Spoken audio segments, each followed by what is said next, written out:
بسم اللہ الرحمن الرحیم۔ ویدر فورکاسٹ کے ساتھ آپ کی خدمت میں حاضر ہیں۔ موسم کی صورتحال کے لحاظ سے بات کرتے ہیں تو ایک ہفتے تک دھوپ نکلی رہے گی، بارش کا کوئی امکان نہیں ہے، موسم خشک رہے گا اور مزید درجہ حرارت میں اضافہ ہوگا۔ خاص طور پر دوپہر کے اوقات میں مزید درجہ حرارت میں اضافہ ہوگا۔ اور بارشوں کے حوالے سے اگر ہم دیکھتے ہیں تو بارشیں 23 مارچ سے ملک میں یہ سسٹم بن رہا ہے۔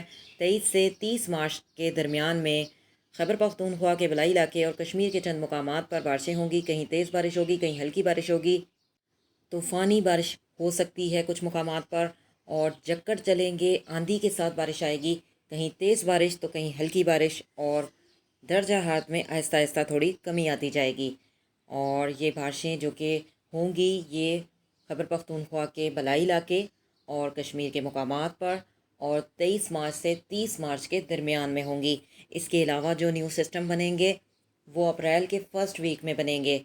6 سے 7 سسٹم ایسے بنیں گے، اور کافی سسٹم ایسے ہوں گے جو طاقتور سسٹم ہوں گے۔ نیو رپورٹ سے آگاہ ہونے کے لیے چینل کو سبسکرائب کریں۔ سی یو نیکسٹ ٹائم۔